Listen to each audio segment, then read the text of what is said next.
A Museos Puebla les da la bienvenida ahora en esta hermosísima biblioteca palafoxiana.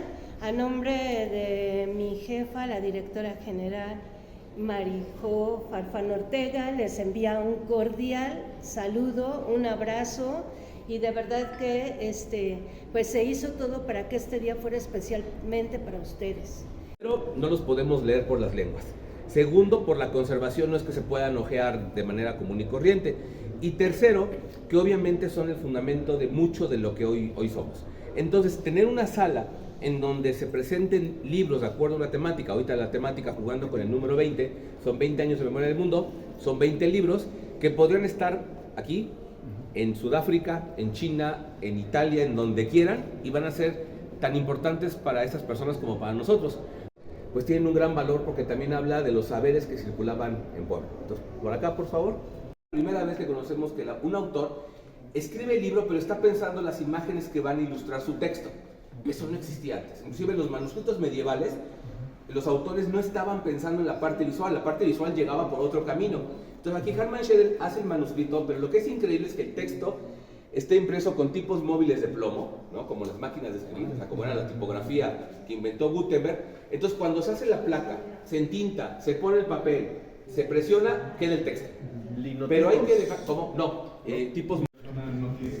No, claro, tienes que especializar, porque parte del proceso es, primero, que tienes que leer la lengua de este libro, porque es estudiar por traducción, ¿no? En arameo, sobre todo, y algunas cosas en griego también. Entonces, un impresor de Amberes, llamado Cristóbal Plantino, que es el primer gran editor de la historia, quiere hacer una Biblia políglota, en varias lenguas, y tiene la fortuna que uno de sus amigos era el secretario, ni más ni menos que del hijo de Carlos V, de Felipe II, del emperador. Entonces le dice, oye, pregúntale al rey si quiere apoyar la Biblia, y el rey dice, sí, vamos a imprimir una Biblia políglota patrocinada por el rey, porque nunca la había patrocinado el rey, pero te voy a mandar a mi bibliotecario erudito llamado Benito Arias Montano a que se encargue de eso. Benito Arias Montano hablaba nada más 10 lenguas antiguas, ¿no? Era el gran hebraísta que había en España, y va a Amberes, trabaja, busca otros textos, traduce cosas, y al final, después de muchísimos años, se publican las 1250 Biblias. No son libros, sino son 8 volúmenes, o sea, 1250 juegos de 8 volúmenes. En la traducción tenemos 2 juegos completos de 8 volúmenes. La de acá, es el principio de la Biblia. Las imágenes las hace Benito Arias Montano. La mujer que está tomando la Biblia entre sus manos y demás representa la fe del rey, que le da al mundo una Biblia. Es un texto muy complejo. Del tomo 1 al tomo 5 están el Antiguo y Nuevo Testamento, y aquí pueden ver el Génesis. Empieza en hebreo, la segunda columna es la traducción al latín de San Jerónimo, la tercera columna es la traducción del latín del texto en griego, por todos los temas del Nuevo Testamento, y abajo tiene notas en arameo, hay notas en persa, hay notas así en varias lenguas antiguas, y el tomo 6, 7 y 8 son los estudios que hoy diríamos de hermenéutica bíblica, por ejemplo, para entender dónde queda América en la historia. Y esa es la primera vez que dicen, este es el árbol genealógico. Arias Montano dice que Noé tuvo como hijo a Sem, luego tuvo hijo a Arfaxad, luego a Saleh. Saleh fue padre de Eber, y de Eber nació una persona llamada Yectán, y de ahí viene el nombre de Yucatán, ¿no? Y así los hijos de Yectán, Ofir y Obab serían los primeros pobladores de América. Es la primera vez que intentan meter a América dentro de todo el proceso teológico, nadie lo había logrado. Y si no hablan todas las lenguas en que está escrito el libro, bueno, latín tendrían que hablarlo con fuerza. El tomo 8 es la gramática y el vocabulario y demás para aprender hebreo, arameo, griego y otras lenguas que se necesitan, y caldeo también. Entonces, estos son 8 tomos, es una Biblia rara, es una joya, porque además circulaba en ámbitos muy cercanos y eruditos al rey. Esta perteneció a los jesuitas de Puebla, y después de la expulsión se la trajeron para acá, los 8 tomos, y esta es la que pertenecía originalmente al colegio. Entonces, en realidad, estos son 2 tomos 1, ¿no? Tenemos 2 juegos de 8 volúmenes. Entonces, otra vez lo mismo, cualquier biblioteca antigua empieza con el texto de Dante, o sea, no empieza diciendo del mezzo del camino di nostra vita, no.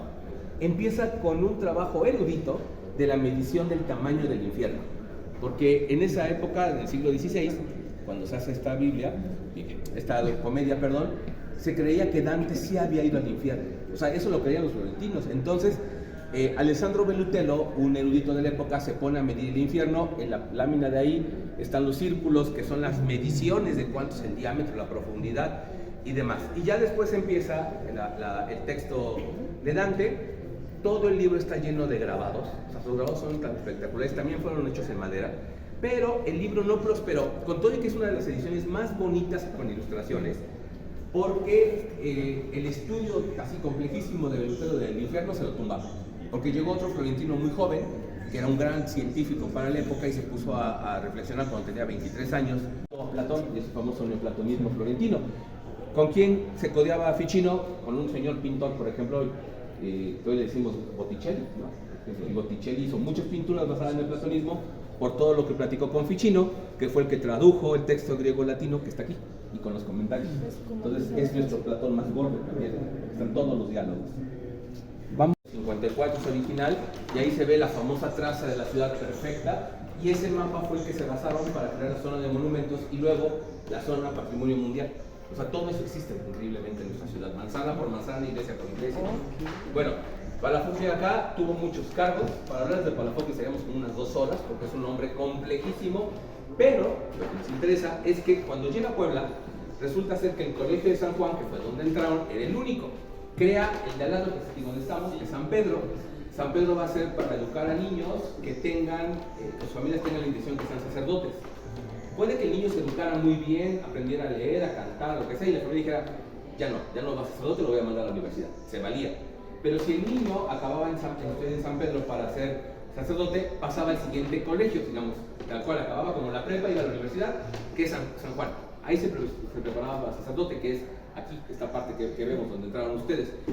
Y si después quería especializarse en teología, había otro colegio atrás, de San Pablo, entonces estaba pensado todo. Pero cuando Palafox llega, encuentra que hay unos pocos libros, no más de 400 libros en el colegio, que habían sido donados por el fundador del colegio, que se llamaba Juan de Larios. Y Juan de Larios funda el colegio, pero increíblemente Juan de Larios vivía en Acatlán, o sea, en la frontera, hoy con Oaxaca, que era Mixteca. Y cuando muere, deja sus 400 libros que los van a donar al colegio. Pero los libros estaban en cajones como este.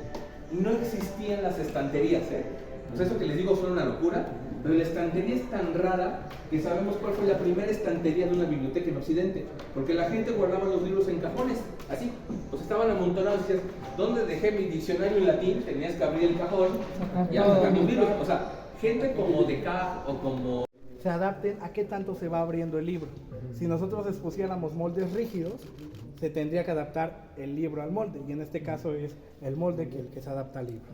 ¿Okay? De este lado, lo que tenemos aquí es una miscelánea. De hecho, sí, aquí pueden ver que dice varios discursos. ¿Por qué? Porque una miscelánea es un libro que comprende varios ejemplares dentro de un solo tomo. Ahora entienden por qué las tienditas se llaman misceláneas, ¿no? Pero el que está aquí es bien interesante, porque es la verdad sabida y buena fue guardada, el origen de la espantosa revolución de la Nueva España, comenzada el 15 de septiembre de 1810.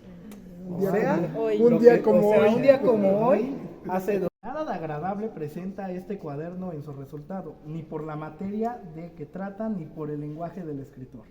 Es al mismo tiempo precisa su lectura para poder hablar con acierto sobre la presente revolución de Nueva España. El que no tenga interés de que se pierda o conserve aquel rico continente, ni gaste su dinero en balde. O sea, el último virrey de la Nueva España y de su relación con Iturbide. ¿Ok? Es un libro que, pues aquí lo pueden ver, publicado el 23 de agosto de 1821 en la oficina del gobierno imperial. O sea, estas eran las cuestiones diplomáticas que repartía el gobierno para informar acerca de los avances que se estaban dando en 1821. Señor don Agustín Iturbide, muy señor mío y amigo, permítame, vuestro señor, usar este título que me honra y que deseo merecer. Acabo de llegar a este puerto con el objetivo de dirigirme a México, en donde había de tomar posesión de los mandos militar y político de estas providencias, en virtud de haber sido nombrado por el gobierno capital general y jefe superior político de la Nueva España. Como usted sabrá, aún no había puesto en pie en tierra cuando me instruyeron de las últimas ocurrencias del reino y del estado de las provincias. O sea, el virrey no tenía ni idea de que estaba sucediendo la guerra de independencia cuando llegó aquí, y cuando se enteró básicamente le dijo, bueno, muchas gracias, yo me retiro. solo a nivel doctorado y a nivel teología. ¿Ok? Así es. Y hasta arriba tenemos el Espíritu Santo convertido en paloma. La leyenda abajo de este está en latín y dice Omni la sapientia post ave, que en español quiere decir la sabiduría habita en este espacio, la sabiduría habita en este lugar. Y todo lo que ven es un trabajo de banistería, como les dije, con un laminado de oro de 18 quilates. La mesa y sillas que tenemos aquí son piezas de marquetería. Es una técnica árabe, no llevan clavos, no llevan pegamento, no llevan nada que las sostenga entre sí. Son como un rompecabezas gigante ensambladas a presión. Esta mesa tiene alrededor de 600 piezas. Y si le quitamos una, pues toda la estructura colapsa, se viene abajo.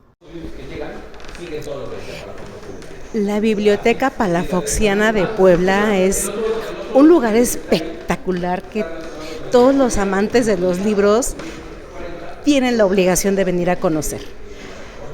Tienen en este momento una exposición sobre los 20 libros más importantes en la historia de la humanidad. Y entre ellos está el Quijote, está la Biblia, están los diálogos de Platón, está la primera, podría decirse, referencias sobre la medicina y anatomía, hay otro de botánica, el Maelus Maleficarium y una obra de Newton y la primera enciclopedia que podías consultar, ¿no? Todos los que aman los libros tienen que venir a la Biblioteca Palafoxiana aquí en la ciudad de Puebla. Es un viaje conocer todo lo que tiene este grandioso recinto. Visita Puebla.